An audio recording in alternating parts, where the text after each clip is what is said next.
Hello বন্ধুরা, welcome to my channel.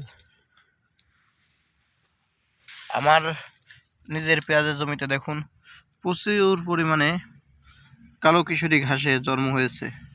তো পেঁয়াজের বয়স যাদের 14 থেকে 15 দিন, কাটিতে রস আসছে, ধরেছে, এরকম অবস্থায় আপনি যদি আপনার জমিতে সুইটেন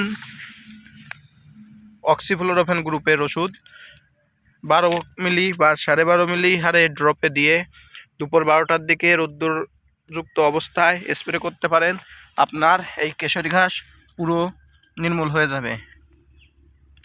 কারণ আমরা সবাই জানি যে কেশরী ঘাস একটি পেঁয়াজের মারাত্মক ঘাস, যা খুব বিপজ্জনক, যা বড় হয়ে গেলে কোনো ওষুধেই মারা যায় না। অক্সিফ্লোরোফেন গ্রুপের ওষুধ যদি আপনি কম বয়সে মারতে পারেন তাহলে কিছুটা সমাধান পেতে পারেন। তো দেরি না করে সবাই সুইটেন ব্যবহার করুন পেঁয়াজের জমিতে। এখানে ধান বাদে সব ঘাস মারা যায় এবং ছোট থাকতে পেঁয়াজের কোনো ক্ষতি হয় না। দুপুর 12টার দিকে যখন প্রচণ্ড রোদ থাকবে তখন আপনারা এই সুইটেন ব্যবহার করতে পারেন এবং এই সব ধরনের ঘাস, বিশেষ করে কালো কিশোরী ঘাস, এটা নির্মূল হবে।